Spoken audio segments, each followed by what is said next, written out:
Okay, so if I don't talk about this right now, I probably never will. I am sweating in my car, like profusely sweating. Um, but I have to talk about this because this was one of the coolest downloads that I think I've ever received from God. So I'm driving home and I noticed that someone commented on the video that I made. I was talking about my sobriety and that I've been sober for like the first time ever for 90 days since in over 15 years. This is the longest I've ever been able to be sober and maintain my own sobriety. This is a big achievement for me. 15 years. I'm not even 30 years old, so that's a really big thing. Gosh, wherever the shadow is coming from. Okay, so I'm talking to God. I'm on my way home, and I realize He loves us so much that sometimes we forget that the free will that He gave us is also the free will within ourselves. Okay, he loves us so much that He's not going to force us to do anything. He's not going, like, He might step in. He might totally step in and change your life, rock your life because we're being disobedient, because we're not getting it, because He's tried to already teach you how to do this one thing over and over and over, and it's still not clicking. He's so loving and gracious that He will send His own signs. We don't need to look for signs, okay? Because an adulterous and a wicked generation will look for signs, and the Lord will send them none. But God Himself will send signs on His own that will be God-given experiences or moments or people that are supposed to help us get off that path, to help us navigate somewhere else. And it's so cool because that's when like your intuition kicks in. And I know that you've felt this before. I'm not the only one. I'm not special. There's nothing about me that makes me more special than anyone here else on this earth. Not at all. Like in no way, shape, or form. So there's no way that God would give me intuition and not also bestow it upon you. You have the same intuition that I have. Whether or not your intuition is really developed, whether or not you are in tune with your body and your mind and in tune with God, that depends on you. That depends on your own willingness to have that deep connection and relationship with God.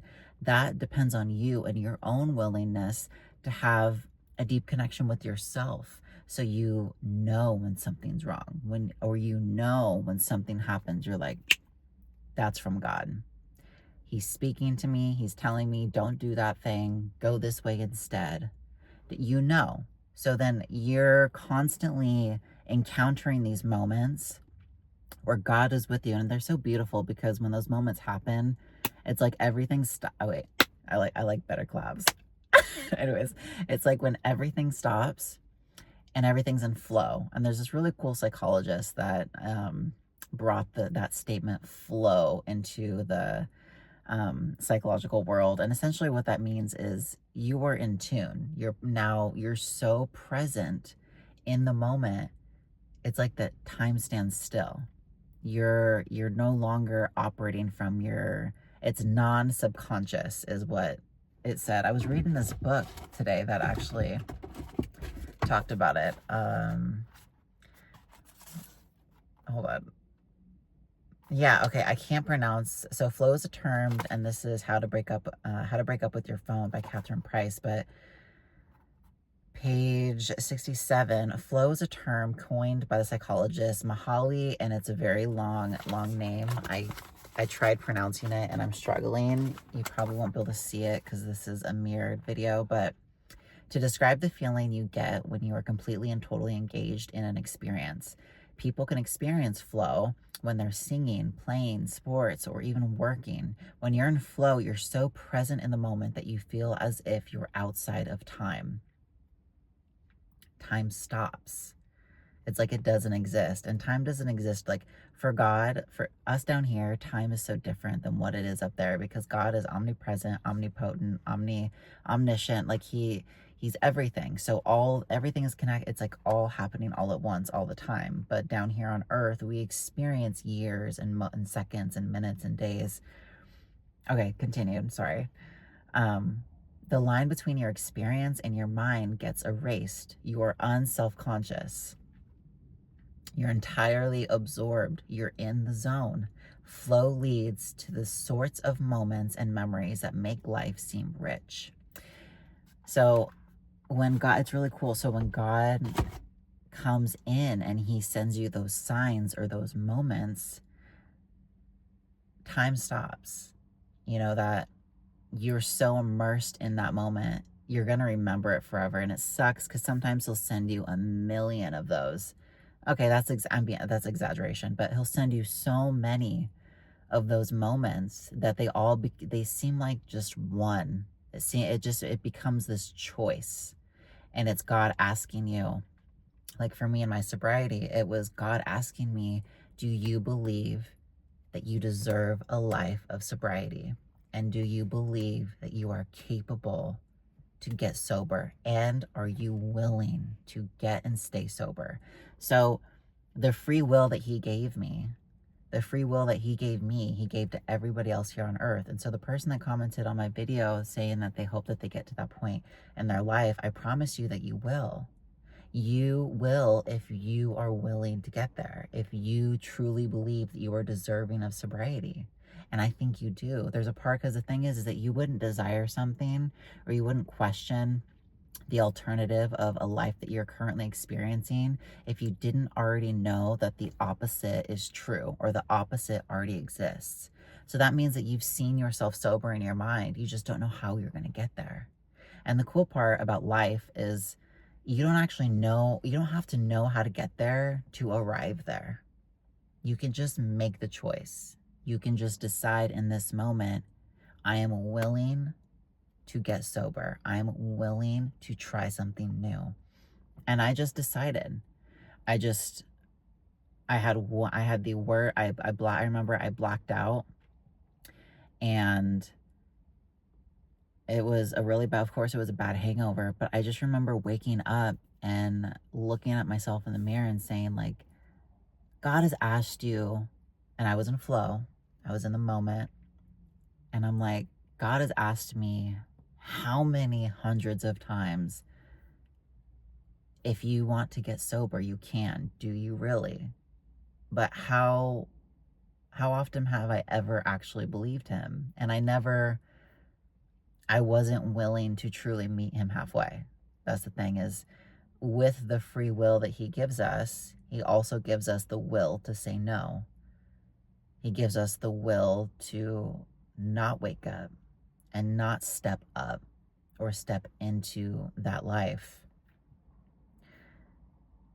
I'm like trying not to shake right now.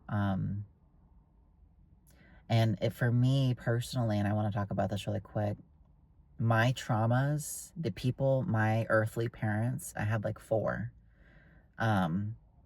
And thankfully having 4, like 2 of each, it makes it really easy to not have to name drop anybody, because I don't want to cause shame. But people know who they are. Certain people raised me to believe that I was worthless, and they did things to make me believe it too. At a young age, as an adult, I was taught that I was only worth because I was groomed. I was groomed by a parent and raped, drugged and raped actually. And at a young age in my adult life, like I was about 20, but I didn't know that I had been groomed through my childhood. I didn't know that I was being groomed, but I was also being abused. So it was very conflicting. And at the time, I didn't really understand what was happening, because I wasn't mentally developed enough. I didn't know that choices had consequences. I didn't know that the decisions you make out of desperation, or the adults that you trust out of, I'd say, lack, because I didn't have adults around me that I could talk to or trust, would have consequences or shape me or traumatize me to the point of making me believe that I was a worthless human being. I didn't know, because I was so young. And the adults that you're supposed to put your trust in, the hands, you're supposed to be able to trust them. And the adults that I was given, on this earthly life failed me. They failed me horribly. Just to put it very simply, I was completely failed. I wasn't protected. I wasn't nurtured. I was malnourished many times. I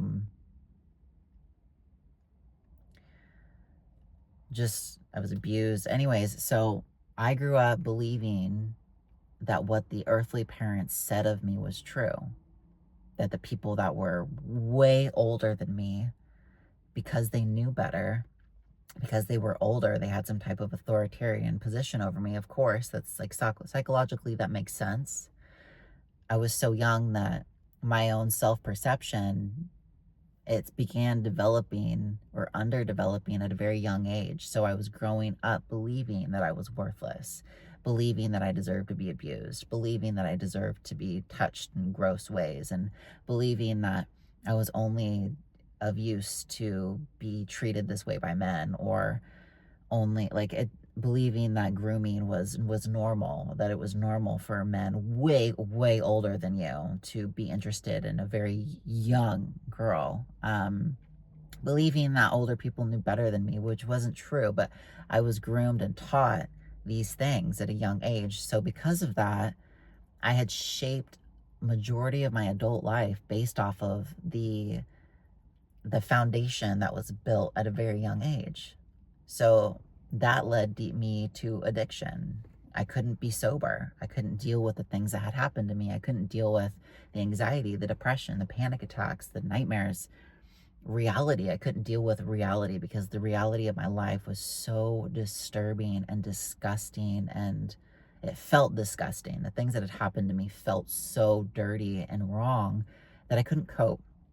So I became incredibly addicted to alcohol. Was my number one. Alcohol, but I dabbled in at least, oh my gosh, probably 7 different types of drugs. And it took me until I was 29 years old to finally realize that I am worth something, because God made me, and God made me for a purpose, and He didn't make me to be abused. What man does is man's decision, and they will reap what they sow. People will always be held accountable for their decisions. This life doesn't end. Okay, this life that we live, it doesn't end. There's something after this. There's too much science. I mean, science has already proven that we don't just go to sleep. Energy doesn't die.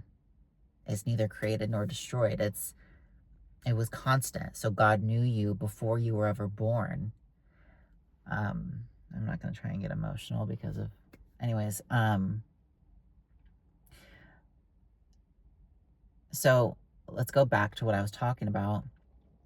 When you're in flow, you're given, it's so beautiful because God gives you all these moments where you are offered, where God is meeting you halfway. And He says, for me, it was like, I always think of that picture of Adam and God's reaching down, and it's in my room where God's meeting him halfway. He's meeting him as far as his will is willing to go, because He's given us free will. So because God has given us free will, He's not going to force you to do anything. That's abuse. You can't force a child, or you can, people, I mean, that happened to me, but you can't, because God loves us. God isn't control. Sorry. Love isn't control. Love is, I'm giving you free will to know that I love you, and I'm going to show you through patience and kindness and His own self-sacrifice. He sacrificed Himself to die for all of our sins. He came down to earth as Jesus, and He sacrificed Himself as for all of our sins, because He loves us so much.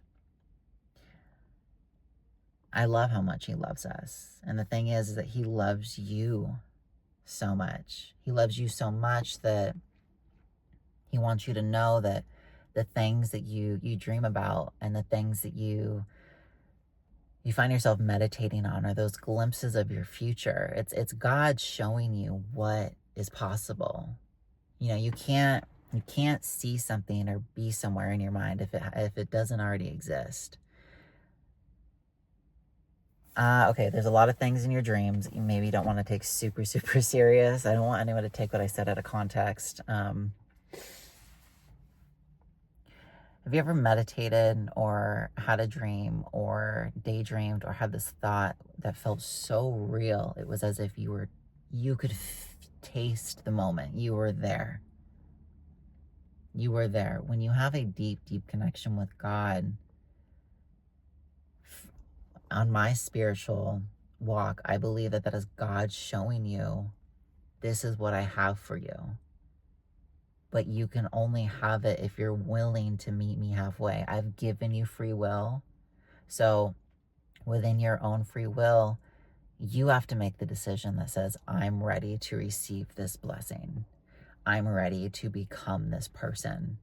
I'm willing to do whatever it takes. And what's cool is all you have to do is be willing. You don't have to be able, because God doesn't call the qualified, he qualifies the called.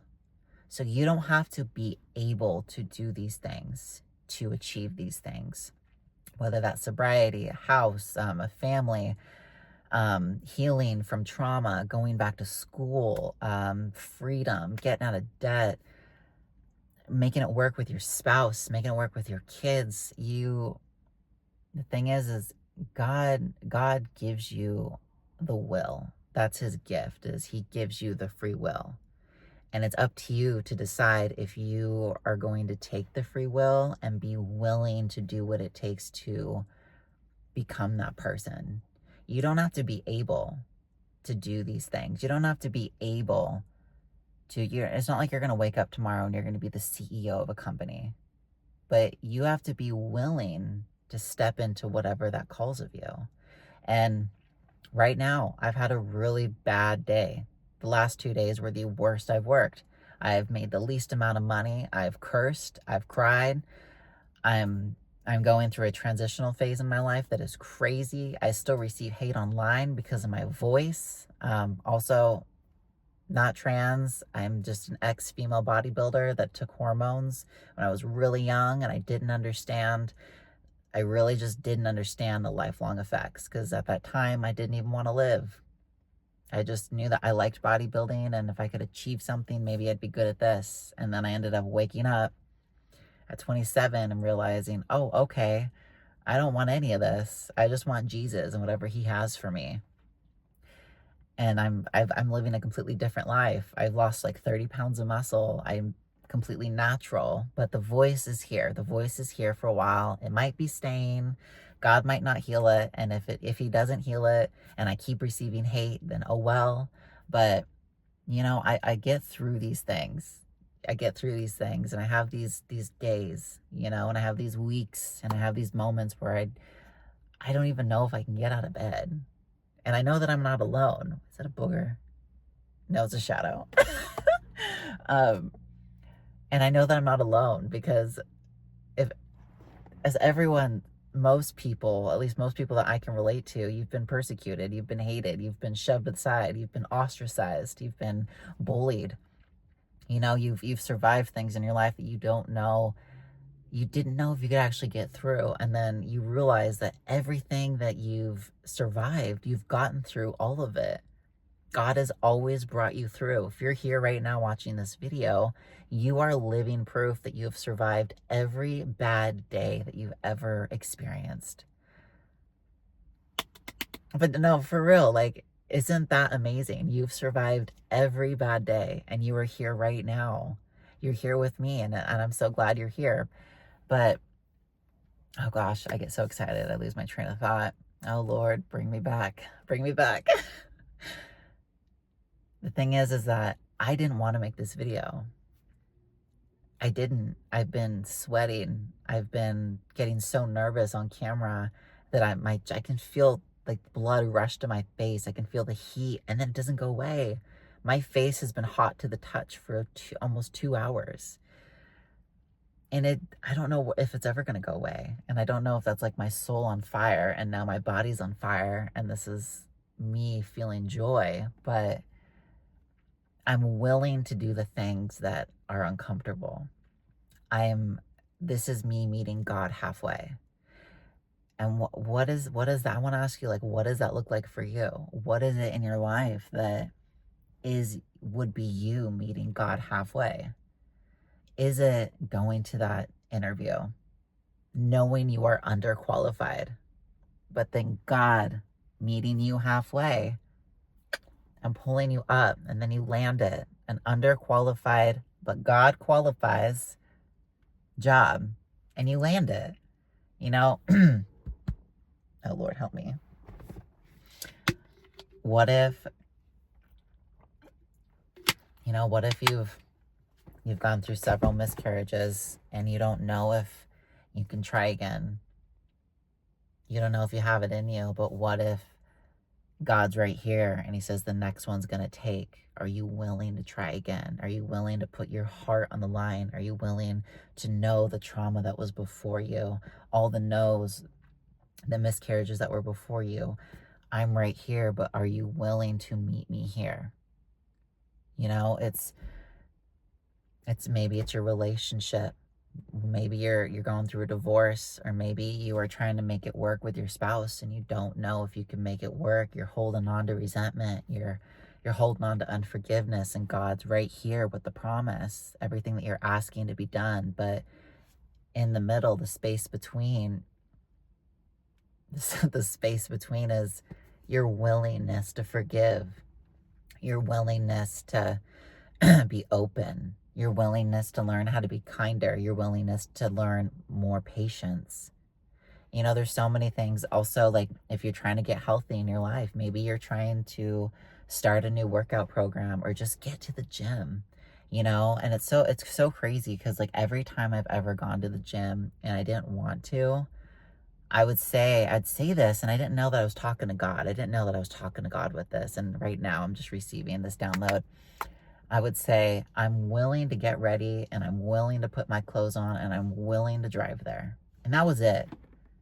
And that was half the battle. The thing is that with the gym, half the battle is just showing up. Because I think only one time in my entire life, and I'm talking thousands of times I've gone to the gym, I went to the gym and said, nope, I'm getting donuts. One time in thousands of times where I was ready to go and I just said, nope, not today. When you're willing to meet God halfway, when you're willing with the free will that he has given you, when you are willing to meet God halfway, he's gonna pull you up. He's gonna make a way for you because he loves you. He'll always love you. You're his child. And if you're following him and you're trying to do the best you can to be obedient, that doesn't go unnoticed. Those days that you do Bible study and you're feeling horrible, trying not to puke, you're trying not to run to the bathroom because you drank too much coffee. God sees those moments, and God sees when you get down on your knees and you pray when you really don't want to pray. God sees you when you do something you really don't want to do. Like today, for example, I accepted this DoorDash order that was under the normal pay that I normally accept, but I saw that the destination was at a church. I just saw that it was at a church, and I said, God, I'm going to meet, I don't know, this is the first time I've ever delivered to a church, and I'm going to meet you halfway because for some reason I feel you on this, and anytime I can get close to you, I'm going to do it. So I said, all right, I'm willing to accept this pay cut. Ended up pay cut for the whole day, but I'm willing to accept this pay cut, and I'm willing to meet you. Make something happen. And so I ended up delivering this order, and the man I met was the pastor's son, and he pet my dog, and we talked for like 15 minutes, and now I'm going to this church for the first time this Sunday. It's like these small moments where God, he whispers, he never shouts because he's a lover, not a fighter. And fighters shout, fighters yell, abusers yell. But God will whisper in your ear saying, I have something for you on the other side of this decision. Are you willing to just accept? Or, I promise you sobriety, but are you willing to just try? And it's cool because with sobriety, it's an everyday willingness. You wake up and you're like, just one more day. I remember this beautiful, amazing woman. I had to do this outpatient, I guess, rehab kind of, I don't know what you would want to call it, but it was like a program where I had to go several times a week. And in the process, I wasn't able to actually get or stay sober, which sucked. But I had this woman told me this beautiful story. And if you're an addict, I hope that maybe you can find some strength in this, or at least just open your mind to this thought. She'd reached several months of being sober, and still every single day she always craved this one thing, her drug of choice. And so what she used to do is she would tell herself, okay, tomorrow, I won't do anything today. I'm going to stay sober all day today, but tomorrow, if I want to, I will let myself do it. And what happened was every day she woke up, by the time morning came, she usually felt better, and she would just keep saying it. She's like, okay, well, tomorrow, I'll get through today, just one more day, and then if I really need to, tomorrow I will. But the fruit, the fruit that you bear on the other side of sobriety, the fruit that you bear on the foundation, the soil of sobriety is so great. It's like every day that she woke up, she just didn't want to that day. Or if the feeling came, it usually came later on, and she'd say, okay, tomorrow, but just one more day today. And so we always say, as addicts, we're just worried about today. You know, today is the only, you got to focus on today. There's another saying with it, but I can't remember it. One day at a time. One day at a time. And if you focus on just achieving, being successful for one day, don't think about the grandma that has 25 years sober that's sitting across from you at AA. Don't think about her, because that is going to make you feel smaller than a grain of rice. Don't think about her. Think about yourself. Just think about your one day, the one day that God gave you. Okay? Ask yourself, all right, so God said and he promised me sobriety. Am I willing to give him one more day? I am. And ask yourself that every day. Take it one day at a time.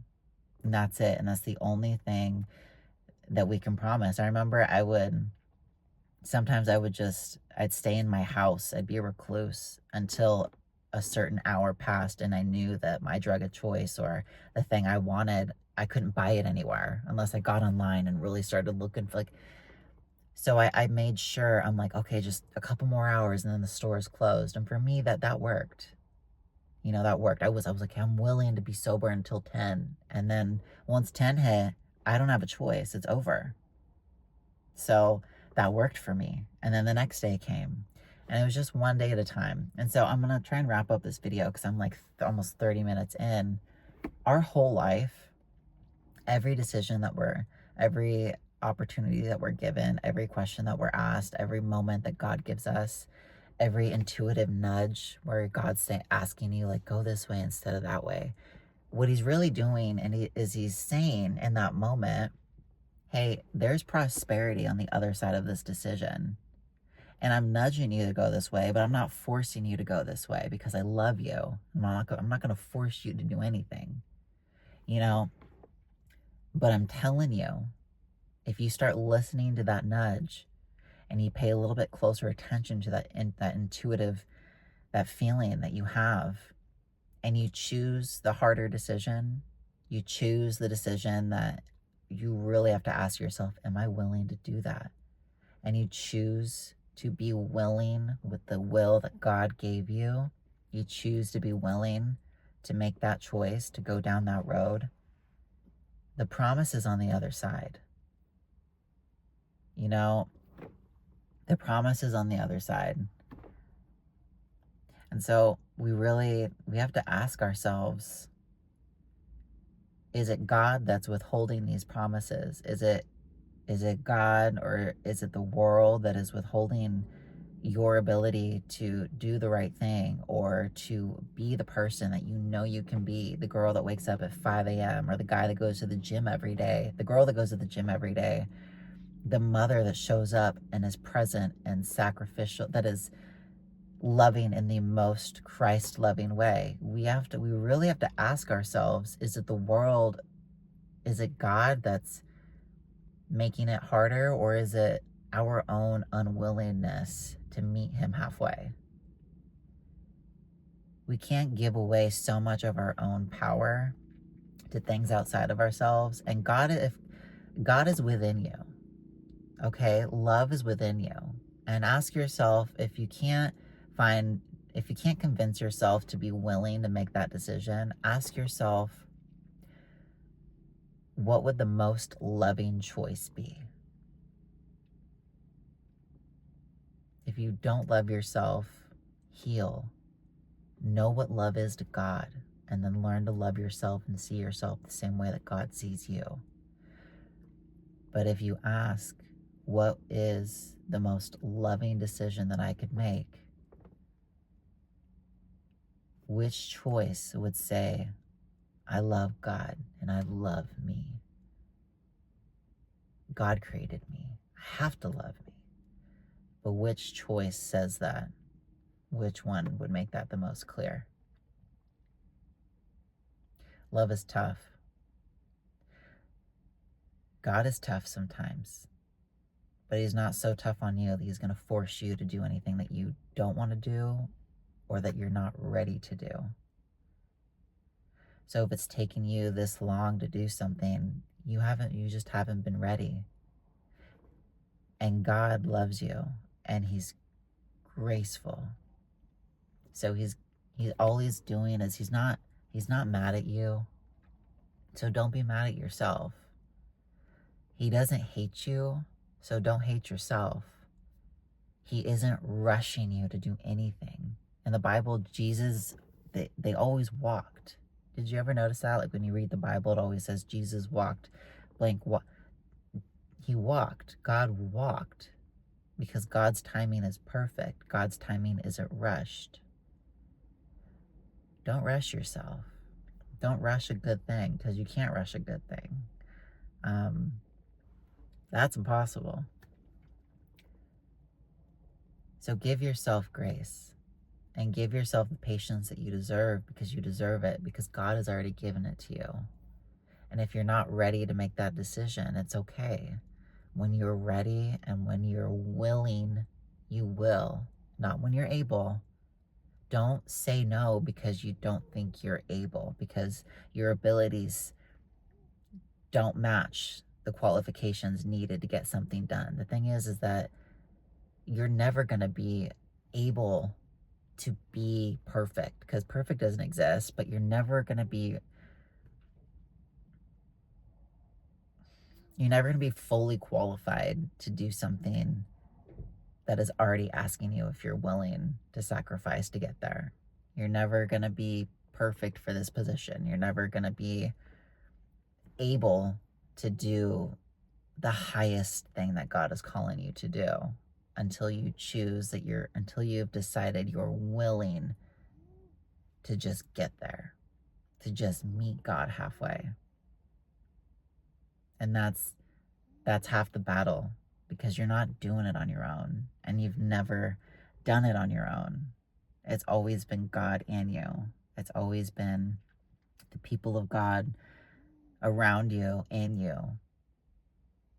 This whole independence, I'm self-sufficient. No, you're not. Did you build the car? Did I build this car? No. I did not stitch this shirt. I bought it. I didn't even do my own hair. I don't even know the last time I got my hair done. None of us are self-sufficient. It takes a village to raise a child. Have you heard that before? Well, guess what? With everything that we do in this life, you're never actually doing it alone. And if you're in a moment that you feel like you're doing it alone, don't forget that God is right there with you. So when you make that hard decision, when you finally realize that you are willing to do it, remember, you don't have to be able to. You just have to be willing to meet God halfway. He loves you. He loves you more than you could ever comprehend. And sometimes he's going to ask you to do the thing that you know you're not able to do. But he's going to make a way for you. He's going to pave that ground. He's going to pave that way. So it's the perfect thing for you. And you would be surprised what your life actually looks like on the other side of obedience and the willingness to do God's will. And remember, God's will is not control, it's not forced, and it's not rushed. God's will is also your will, because you both have to meet halfway. It's beautiful. I hope that you gained something from this video. There's more that I wanted to speak on it, but right now I feel just really at peace, and so I think I'm gonna let it come to an end. I love you guys. I really do. And God loves you so much. Don't ever forget that. Just be willing to meet him halfway. He's gonna do the rest. I promise he's gonna do the rest. Just meet him where he's at, because he's meeting you where you're at. He's always meeting you right where you're at. Okay? You're never alone. You're never alone.